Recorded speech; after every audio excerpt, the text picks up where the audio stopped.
Welcome back, folks, to this week's edition of Coach's Corner. And this week I went on the road, but not too far, just over to Sioux City East at this beautiful brand new facility here at East High. Coach, first off, just how much has this facility and the upgrades you've made your day-to-day life just a little bit easier? It's been great. You basically show up and it's ready to go, and there's a little bit of upkeep after a game or a big practice, but it's very, very minor compared to what we used to do and how much time we used to spend doing all that. So huge improvement in terms of our coach's time. And Coach, you guys had a great season last year, but it kind of looks like you've just kind of picked up where you left off. What's it been like coming into this season and seeing these guys at the start of the year? It's been good. They were motivated all off season to improve and kind of build off what we did last year, and obviously the kids had a lot of excitement coming in, and so it was nice to get the first week done and out of the way, and I've just been really proud of them. They've kept focus and they're having a lot of fun, and they're doing a great job so far. So just that continuation from last year has been great to see. How much is last year in your guys' conversations with as a team? Do you talk about it much to kind of, you mentioned it a little earlier, maybe motivate you through this season? Yeah, yes and no. We do talk about it sometimes, but not really in a negative sense. We talk about out of the 48 4A teams in Iowa, only one finishes, where you want to be and wins state, right? And so, that's all cool and everything, but we just made sure they understood like it's also bigger than that too, and we had a lot of fun. We got really close. We became a big family. We won a lot of games. We set a lot of records, and we played in front of a home crowd in the state tournament in Sioux City, which was incredible to be able to talk about and going to be a memory forever. So we talk about those things, and then obviously like we have the chip on our shoulder a little bit, like how we lost, and I think that's kind of what drives us to continue to do that. But our kids and our coaches' goal is just to continue to play baseball and have fun this summer and work hard, and let's see what happens at the end of the year. Now, you guys were rated number one in most preseason rankings. How do you feel like the guys have kind of handled that pressure, and how do you try and handle that pressure as a coach? The kids have handled it great. They're confident, but also, they were humbled by it a little bit too, which is cool. And as a coach, it's one of those things like you need to address it, right? You need to address the elephant in the room, but you don't need to talk about it a ton, and we don't. We've talked a little bit about, how do you carry yourself and some of those things, but other than that, the ranking is cool, and we're honored for that. But at the end of the day, the ranking doesn't actually matter. We got to play our game. We got to play Black Raider baseball. We're gonna win, and then we'll see what happens in July as we prepare for that, and we'll see if we're still ranked number one. Who knows? I want to take you back to a memory you mentioned a little bit ago, playing a hometown state tournament here in Sioux City. Coach, you might be the only Sioux City East coach who ever gets to do that. How cool is that for you to be able to be a part of that experience? It was really cool. The amount of people that reached out leading up to the game was really, really cool. And then, one of the things I did as we, got in there and we started watching family members, friends, just community people pour into that stadium. I actually walked out into left field where we were warming up, and I just told the kids, I said, hey, just take a second, just pause, and everybody turn around and just soak it in. And, all the kids kind of look out, and you can see, everybody in the stands, every seat is filled dang near. And I said, nobody is going to like you this much ever again in your life. But it was a really cool memory, and it's something that will, be ingrained in our kids' and coaches' brains for a long, long time. So really, really cool to be a part of that. A question I ask every coach that comes on the Coach's Corner: what made you want to become a coach, and what made you want to start coaching? I don't know. I don't have like a vivid, hey, I want to be a coach, type setting. I went to school. Had a buddy whose dad coached a local travel team. Asked us to come coach as young, we were young coaches. We were just to go help him, and we did that. So we traveled around. He took us to Texas for a weekend, and that's kind of where it started. Was just the relationship building. Obviously, I wasn't doing a ton of coaching in terms of like X's and O's or mechanics and things like that, but that was kind of the first taste I got of that, and that probably is where it started, right? And then the following year, then my former head coach at East High here called me and said, "Hey, do you want to come coach, freshman and JV?" And I ultimately agreed to that, and then I've just never left since then. So I've been here since whatever that was, 2010-ish, and I coached the lower levels for a lot of years, and then jumped up to varsity for 5 years, and then in 21 took over this role, and it's been a blur, but it's been incredible, and thinking back on it now I'm just kind of reminiscing on those. It's like, man, what a fun time, and every level was fun too, right? Like I coached that travel team, that was a lot of fun, really really great memories, and the freshman and the JV levels, and I remember some of those kids that, man, we just had a ton of fun, and I laugh because we were doing some of the same stuff. We were running the heck out of the bases, and we were crushing baseballs, and I don't know, apparently that's what I like as a coach.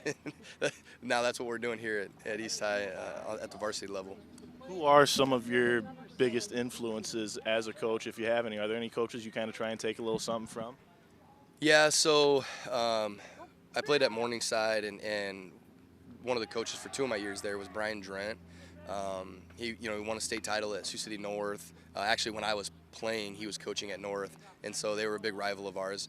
We rivaled with him. He didn't rival with us. They beat us like 11 times. But and then at Morningside, I was a junior and a senior, and as you get older, you mature and you start to get closer to your coaches, and then so I got close with him, and he asked me to come back the following year to help coach. So I coached at Morningside for 1 year, and then him and I have just stayed close, and he's a big time student of the game, and so I bounce a lot of stuff off him and talk to him a lot, and he gives me some good advice, or whatever he thinks is right for that moment, and so I would say he's been a big influence for me in my coaching journey.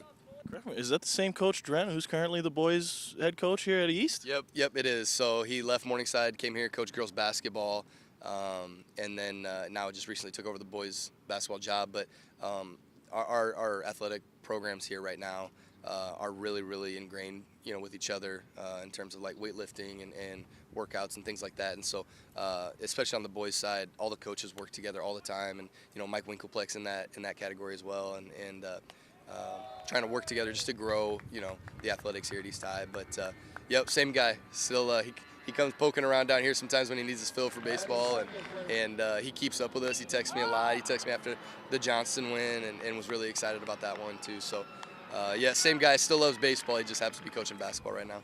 There's something you touched on right there, and I've noticed this at East. It does feel like it's a wholly athletic experience. It's not just you're a baseball player, you're a football player, you're a basketball guy. You're an athlete if you're out here at East. Where do you feel like that philosophy kind of came from? Was that kind of from you guys, do you feel like, or do you think that was something that was kind of in place before here? I guess I don't know if I could pinpoint when it started.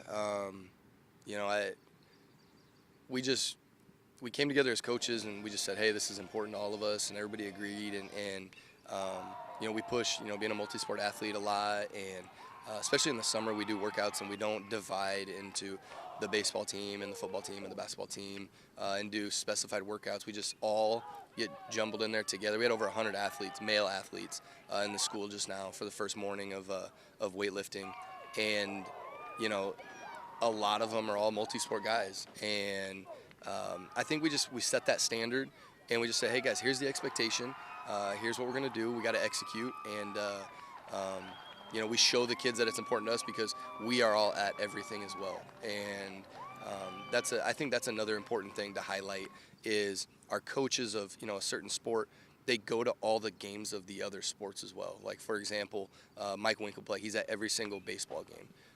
And I think that's important, right? Like showing the importance of doing those things. And I love going to all the basketball games and all the football games. And I just, once we set that standard, the kids have taken over, right? And they have a lot of accountability, and they know what to do, and they hold each other accountable, and it's kind of turned into this big monster of we got over 100 kids at weights, and we get good numbers in all of our male athletics. We're competing at a high level, and I just think it's all related. So. You're a guy, you've been around high school baseball in Iowa your entire life, man. I mean, what What have you noticed that's kind of changed over the years with Iowa high school baseball? I don't know. I don't know if a lot has changed. Iowa high school baseball is really good. I think sometimes we don't get guys that go do maybe as big of things as they should, but getting out there into the world a little bit, talking to some guys that have went and played at a high level, like in South Carolina or Iowa or whatever. They kind of talk about how they reminisce or think back, like, man, this kid, even though he went to a little bit smaller school, or maybe he decided not to play, he could have played at this big school. And I think that's a big compliment for Iowa high school baseball and some of the talent we're rolling out here. And I think actually now you're starting to see it a little bit with where some of these guys are going. Some guys from Des Moines going to some really big schools. Obviously, we have like Cal Jepsen going to Western Kentucky, which is incredible. And start to fan out a little bit. We got some big time football stuff going on, which is good. Like Kason Claiborne going to Minnesota, and so I don't know. It's growing, right? We're starting to get the I don't know the coverage or whatever that I think some teams are starting to realize, especially in Northwest Iowa. Like, man, there's some dudes up there that can play, and that's cool to watch the kids get the recognition they deserve to. You touched on it, and I wanted to ask about that because, like, quite frankly, I've grown up in Northwest Iowa my whole life too. Guys were just not going to schools like Western Kentucky. Guys were just not going to schools like Minnesota.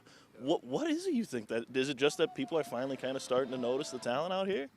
Yeah, so I think a little bit of it is sometimes the big schools, they just aren't familiar with Northwest Iowa. I think Iowa will do an okay job of recruiting to their corners, but outside of that, I think big schools are sometimes just looking elsewhere, and that's okay, and I get it, but it would just be nice to obviously get a little bit more love. But now it's starting to grow, and again, it's one of those deals, like, as we get more and more kids that are starting to show that what they can do, I think that just adds to the future kids and hopefully their opportunities to go to those big schools. But yeah, I don't know, we're just going to keep working in our corner, and hopefully teams see that, and we get some more recognition. That's ultimately the kids. They work so hard, they deserve whatever recognition they can get. They deserve it. All right, Sioux City East head baseball coach Trevor Miller, thank you very much for joining me on this week's edition of Coach's Corner, Coach. And folks, join us next Sunday for the next edition of Coach's Corner.